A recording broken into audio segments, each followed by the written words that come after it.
Galactic Academy's xenobiology classroom was a marvel of interspecies engineering. Floating holographic displays, atmospheric processors for different breathing requirements, and seating that could accommodate everything from crystalline rock beings to gaseous cloud entities. It was the kind of place where you could learn about the universe's most fascinating creatures, while sitting next to one. Professor Clank adjusted his four mechanical arms with the precise irritation of someone who had been teaching for 3 centuries and was beginning to question his life choices. His chitinous exoskeleton gleamed under the artificial lights as he surveyed his class of 17 students from across the galaxy. There was Blobo, a gelatinous mass from the Andromeda spiral who communicated through color changes and smelled faintly of vanilla. Next to him sat Razor, a crystalline being whose species had evolved from living minerals and who made tiny chiming sounds when he moved.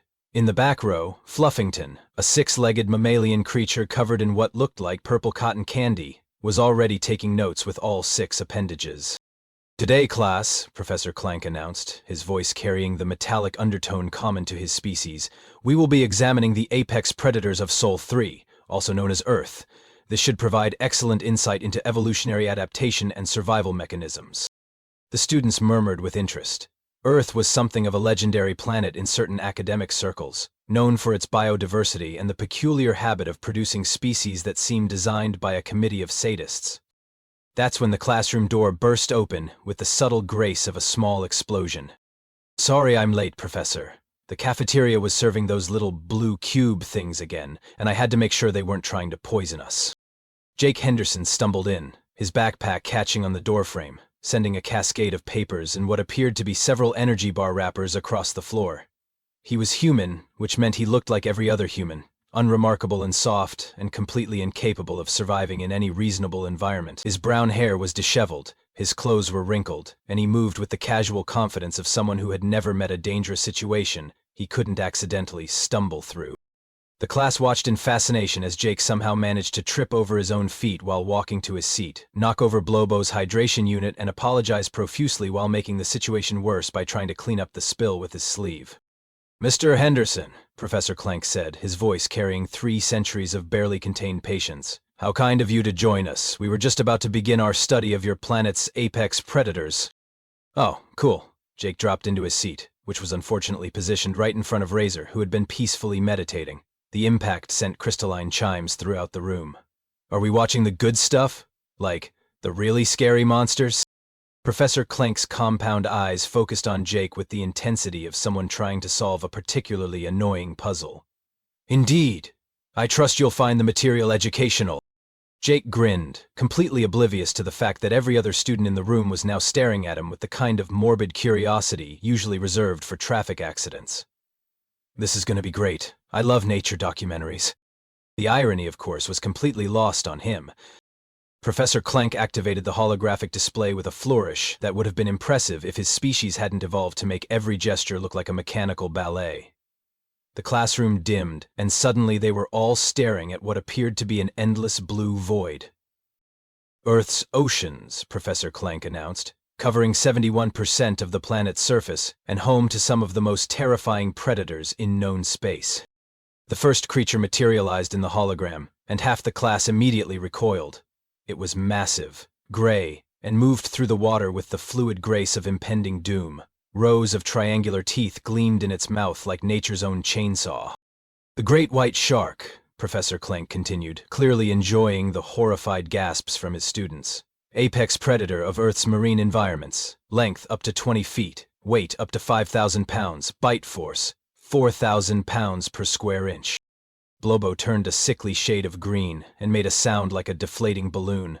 Razor's crystalline structure actually cracked slightly from stress. Fluffington had covered 4 of his 6 eyes with his appendages. "Hey, Bruce," Jake said cheerfully, leaning forward in his seat. "Man, I haven't seen a great white since my cousin's wedding in Australia. Beautiful animals. Really misunderstood, you know." The entire class turned to stare at Jake as if he had just casually mentioned dancing with supernovas. "You have encountered these creatures?" Professor Clank asked, his voice carrying the careful tone of someone trying to determine if his student was insane or suicidal. "Well, yeah, I mean, not like personally, but I've been diving with them a few times. They're actually pretty chill once you know what you're doing. Just don't splash around like a wounded seal and you're fine." The hologram shifted to show a massive feline creature with a golden mane, stalking through tall grass with predatory focus. The African lion, Professor Clank announced.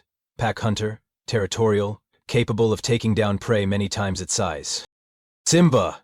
Jake exclaimed with genuine delight. Oh man, these guys are awesome. Did you know they can sleep up to 20 hours a day? Goals, am I right? Fluffington made a sound that could only be described as a whimper. Sleep, 20 hours, and then hunt for 4? Pretty much. Though honestly, it's usually the females who do most of the hunting. The males are basically just there for intimidation and looking majestic. Kinda like my dad at barbecues. The next creature was even worse. A massive brown bear rearing up on its hind legs, claws extended, mouth open to reveal teeth that belonged in nightmares. The grizzly bear, Professor Clank said, his voice dropping to what he probably thought was an ominous whisper. Omnivorous, territorial, and capable of running 35 miles per hour. Oh, those guys, Jake said, nodding appreciatively. Yeah, you definitely want to respect their space, though most of the time they're just trying to find berries and fish. We had one that kept getting into our garbage when I was a kid. Mom named him Gerald, sweet guy, terrible table manners. Lobo had now turned completely transparent, which was apparently his species' equivalent of fainting. Razor was making soft chiming sounds that suggested he was praying to whatever gods crystalline beings believed in.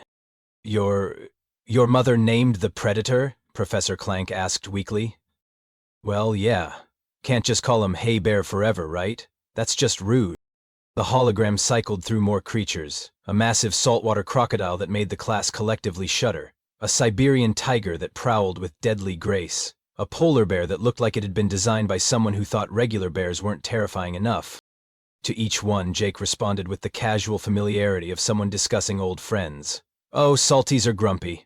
Tigers are gorgeous, but you definitely don't want to surprise one. And polar bears, man, they're basically the ocean's version of a grizzly, but with less patience and more attitude. By the time the display showed a pack of wolves hunting in perfect coordination, most of the class was hiding under their desks. Jake, meanwhile, was practically bouncing in his seat with enthusiasm. Wolves. These guys are incredible. Perfect pack hunters, amazing family structure, and they're basically where we got dogs from.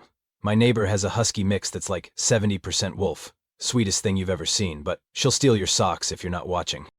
Professor Clank stood frozen, his forearms hanging limply at his sides, as his carefully planned lesson on apex predators slowly transformed into a casual chat about Jake's apparently suicidal lifestyle choices. The hologram flickered and changed to something that made even Jake pause. 8 legs, multiple eyes, and fangs that dripped with what the narrator helpfully identified as neurotoxic venom. The creature hung suspended in what appeared to be a corner, waiting with the patience of something that had turned waiting into an art form. The funnel-web spider, Professor Clank announced, his voice barely above a whisper. One of Earth's most venomous arachnids. A single bite can kill a human in 15 minutes. The class had gone completely silent. Even the atmospheric processors seemed to be holding their breath. Oh man, Jake said, and for the first time since the documentary started, his voice carried something other than casual enthusiasm. That brings back memories. Every alien eye in the room focused on him with laser intensity. I had one of these guys living under my bed when I was 7. Used to wake up and see him just hanging out there, you know? My mom kept saying she'd call an exterminator, but I kinda got attached to him. Named him Fred. The silence that followed was the kind usually reserved for moments right before explosions or mass hysteria.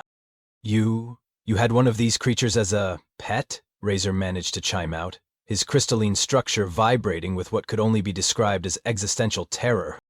Well, not exactly a pet, more like a roommate who didn't pay rent. Fred was pretty chill, actually. He'd catch the mosquitoes and flies, I'd leave him alone. Mutual respect, you know. Though I'll admit, the first time I saw him, I did scream loud enough to wake the neighbors. The hologram shifted to show a massive python coiled around a tree branch, its scales glistening in dappled sunlight. The reticulated python, Professor Clank continued, though his voice was becoming increasingly strained, capable of swallowing prey as large as deer whole. Oh, noodles, Jake exclaimed, brightening immediately. Not that exact one, obviously, but my Uncle Rick had a python named Noodles. Sweetest snake you'd ever meet. Used to wrap around my shoulders when I was little and just hang out while I watched TV. Mom was not a fan. Fluffington made a sound like a tea kettle reaching critical pressure. It wrapped around your shoulders, your neck area, where your breathing happens. Yeah, but like, in a friendly way. Noodles was just being affectionate. Snakes are basically scaly puppies once you get to know them.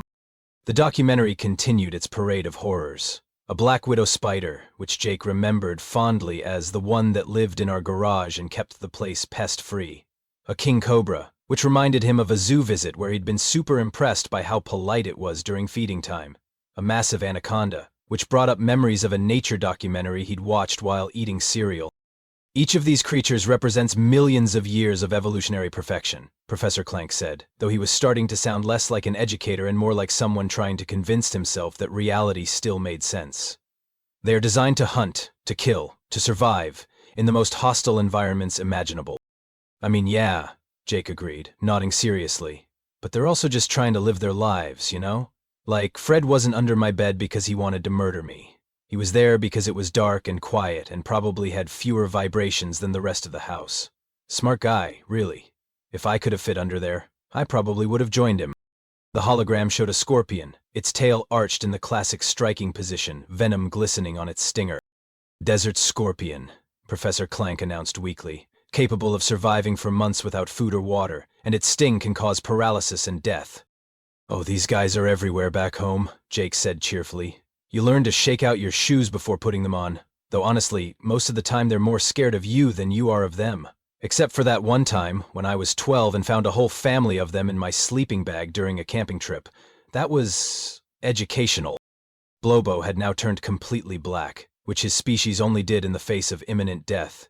Razor was making sounds like wind chimes in a hurricane. Fluffington had somehow managed to tie his appendages in knots. Your sleeping bag? Professor Clank asked, his voice barely audible. Yeah, I'd forgotten to zip it up.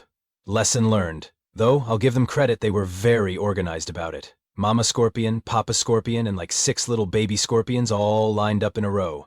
It was almost cute, if you ignored the whole deadly neurotoxin thing. Jake paused, looking around at his classmates with genuine concern. Hey, are you guys okay? You all look kinda freaked out. It's just nature documentary stuff, right? The terrible realization was beginning to dawn on the class. These weren't Jake's apex predators. These were Jake's childhood neighbors. Professor Clank shut off the holographic display with a sharp gesture, plunging the classroom into normal lighting. The sudden brightness made everyone blink, except for Jake, who just looked around with the confused expression of someone who had missed the memo about the impending apocalypse. Mr. Henderson, Professor Clank said, his voice carrying the careful control of someone trying very hard not to lose what remained of his sanity. I need you to explain something to me. Sure thing, Professor. What's up? These creatures we have just observed represent some of the most efficient killing machines in known space. They are studied across the galaxy as examples of evolutionary perfection in the art of predation. And you are telling me that you lived with them? Jake scratched his head, which was apparently a human gesture for thinking. Well, not like roommates or anything, more like neighbors? I mean, they were there, we were there, everybody just kind of figured out how to coexist. Coexist, Professor Clank repeated slowly, as if the word was foreign to him. Which, considering his species had evolved on a planet where the most dangerous creature was a mildly irritable moss, it basically was. Yeah, like you learn the rules, you know? Don't surprise a bear, don't corner a snake, shake out your shoes, check your sleeping bag, swim in groups during shark season, basic stuff. Razor made a sound like crystal wind chimes having a nervous breakdown. Shock season? Oh, right. You guys probably don't have migration patterns like that. Yeah, certain times of year, certain beaches, you get more shark activity. But it's not like they're actively hunting humans. We're not really on their menu. Wrong texture, not enough fat content, weird bone structure. We're basically junk food to them. You speak as if you have studied their dietary preferences, Professor Clank said, his compound eyes narrowing. Well, I mean, you kinda have to if you're gonna share the ocean with them. Plus, marine biology was my minor in college. The class stared at him. Blobo had turned a color that didn't exist in most species' visual spectrums. Your minor, Fluffington whispered, his voice barely audible through his 6 layers of terror. You studied these creatures for fun? Yeah, it was actually really interesting. Did you know that more people are killed by vending machines than sharks every year? Humans are way more dangerous to sharks than they are to us. We've got this whole conservation thing going on now to protect them. Protect them? Professor Clank's voice went up an octave. From what? From us, mostly. Humans are, Well, we're pretty good at the whole survival thing, maybe too good sometimes. There was a long pause as this information sank in. Then Razor asked the question that was on everyone's mind. What do you mean by too good? Jake's expression shifted slightly, and for the first time since he'd walked into the classroom, he seemed to really consider his words. Well, we're omnivores, right? We can eat basically anything. We can survive in almost any climate. We're persistence hunters, so we can literally just chase things until they die of exhaustion. We're tool users, problem solvers, pattern recognizers. We adapt really quickly to new situations. And Professor Clank prompted. And we're really, really good at killing things. Like, scary good. We've driven dozens of species extinct just by accident. When we actually tried to eliminate something, Jake shrugged. Well, let's just say there's a reason we're working so hard on conservation now. The classroom was dead silent. Even the atmospheric processors seemed to have stopped humming. You are saying, Professor Clank said slowly, that humans are more dangerous than these apex predators? Oh, absolutely. Have you seen our history? We've been fighting each other for thousands of years, and we've gotten really creative about it. Wars, weapons, tactics, strategy. We're basically the apex predator that got bored with hunting animals and started hunting each other instead. Jake looked around at the horrified faces of his classmates and seemed to finally realize he might have said something concerning. But we're totally cool now, he added quickly. Mostly. We've got laws and stuff, and we're way more interested in exploring space and making friends with aliens than conquering anybody. That's why I'm here, right? Cultural exchange and all that? Professor Clank's forearms began to tremble slightly. Mr. Henderson, are you telling me that your entire species consists of apex predators who have moved beyond hunting for survival and now engage in combat for entertainment? Well, when you put it like that, it sounds way more ominous than it actually is. The silence that followed suggested that maybe, just maybe, it was exactly as ominous as it sounded. Professor Clank was making a sound that his species typically reserved for impending molt cycles or existential crises. His forearms were now trembling visibly, and his compound eyes had taken on the glassy sheen of someone whose worldview had just been fed through a meat grinder. Perhaps, he said, in a voice that suggested he was desperately hoping to be wrong, you could demonstrate some of these human abilities you mentioned. Jake brightened immediately, because apparently the concept of reading a room was not covered in human survival training. Oh, sure. What do you want to see? Well, you mentioned pattern recognition and problem solving.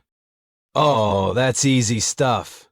Jake stood up and walked to the front of the class, somehow managing to look completely non-threatening, despite the fact that every alien in the room was now eyeing him like he might spontaneously combust into violence. See, human brains are basically pattern-matching machines. We're constantly looking for connections, threats, opportunities, escape routes. He gestured around the classroom. Like right now, I can tell you that Blobo is scared because he's gone transparent, which means his species probably uses color changes for communication. Razor is making those chiming sounds, which suggests stress vocalizations. Fluffington has tied his appendages in knots, which is probably a defensive posture. The class stared at him. Jake had just casually analyzed their emotional states, using observational skills they hadn't even realized he possessed. You have been studying us, Professor Clank asked weakly. Not studying, exactly. Just watching. It's automatic. Humans are social creatures, so we're hardwired to read body language, voice patterns, environmental cues. It's how we survived before we developed language. What else can you observe? Razor chimed nervously. Jake tilted his head, and suddenly his casual demeanor shifted into something more focused. Well, Professor Clank, your species is insectoid, probably evolved from a hive structure based on your social behaviors and the way you organize information. You're stressed right now because your antennae are twitching in a specific pattern and you keep adjusting your arms, which suggests you're fighting instinctive defensive postures. Professor Clank's antenna immediately stopped twitching. Lubo, your species is probably aquatic or semi-aquatic, given your hydration requirements and the way you move. You're a prey species, aren't you? That's why you go transparent when scared. Camouflage reflex. Lobo turned completely invisible. And Fluffington, you're definitely a pack animal. You keep looking to the others for social cues, and you're positioned so you can see all the exits. Smart. The silence in the room was deafening. Oh, and you mentioned healing and immune systems, Jake continued, apparently oblivious to the growing horror on everyone's faces. That's pretty straightforward, too. He pulled out a small knife from his backpack, which caused half the class to dive under their desks. Whoa, hey, it's just a utility knife, Jake said quickly. I'm not going to hurt anyone, I was just going to show you how human healing works. Before anyone could stop him, Jake made a small cut on his finger. The aliens watched in fascination and horror as a drop of bright red blood welled up.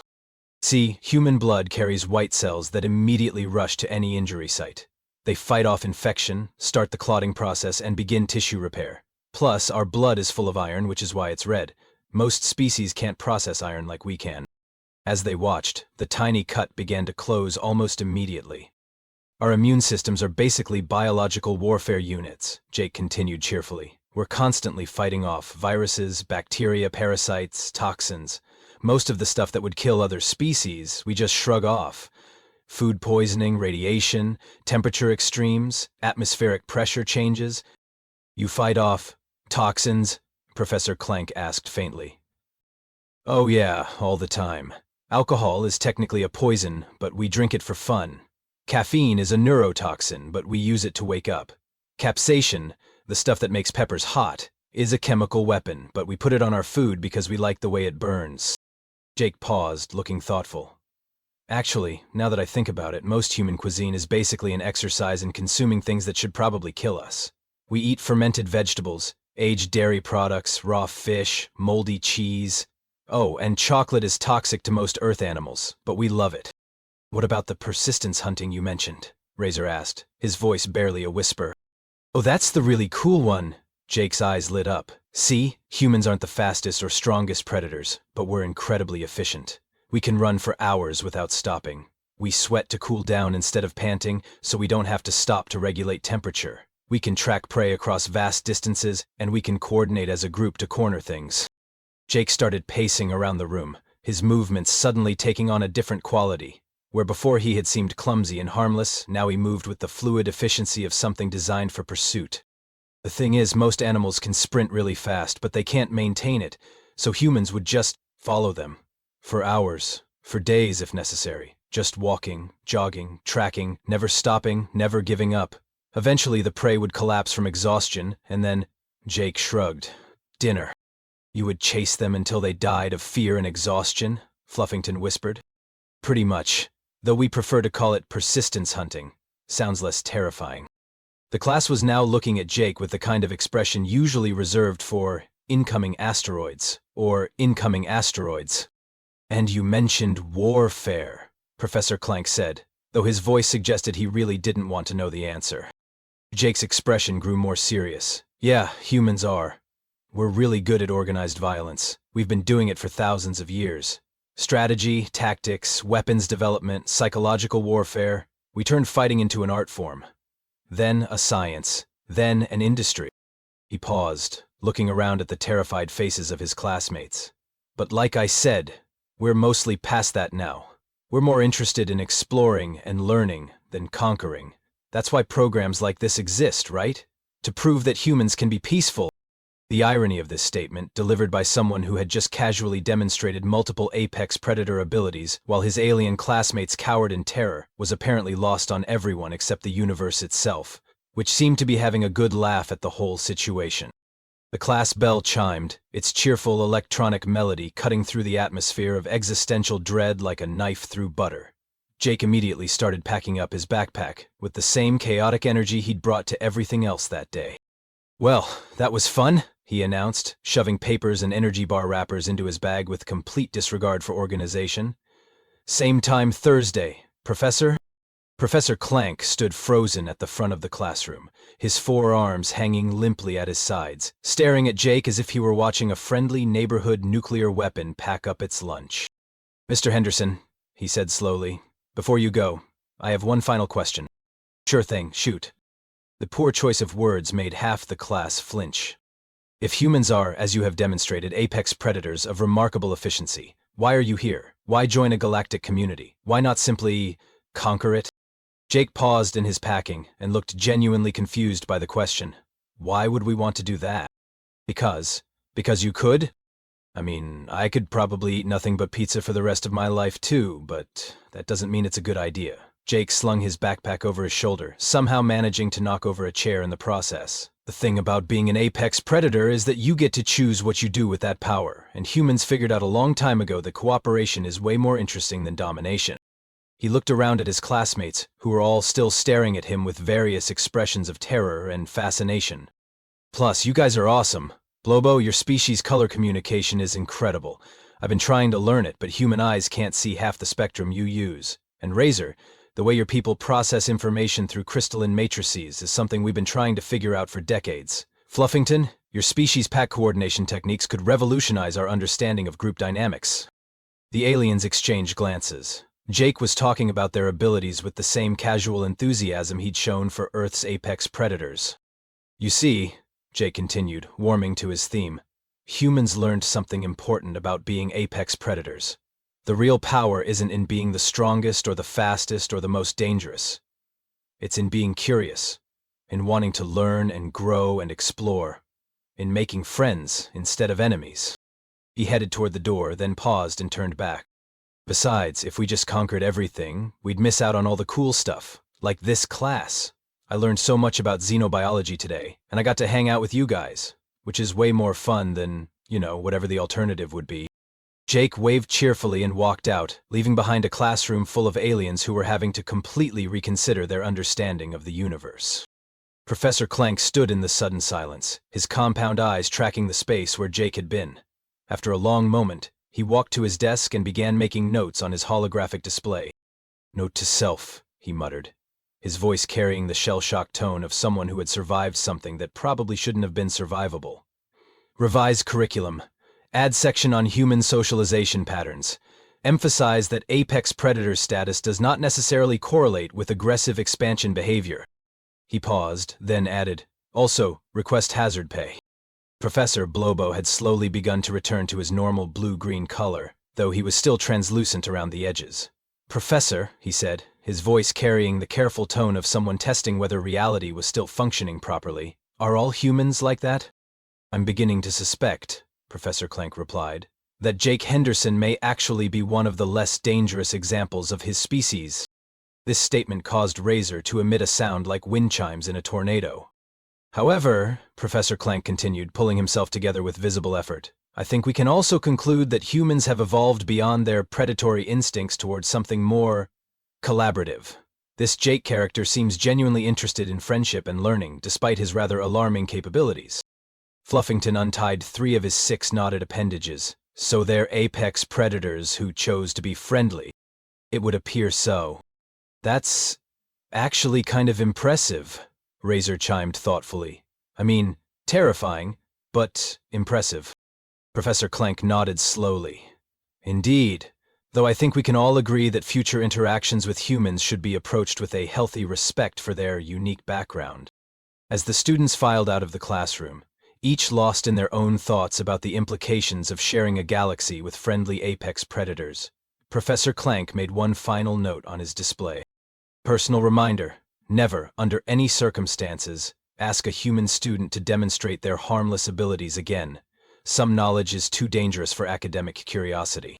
He paused, then added, "Also, invest in better seating. If we're going to have more human students, we need furniture that can withstand their natural clumsiness." Outside in the hallway, Jake was already chatting animatedly with a group of students from his quantum mechanics class, apparently oblivious to the fact that his xenobiology classmates were now spreading the word throughout the academy that humans were basically the galaxy's most terrifying predators, disguised as enthusiastic exchange students. By the end of the week, Jake Henderson had become something of a legend at the Galactic Academy, not because he was particularly brilliant or talented, but because he represented something that most species had never encountered before.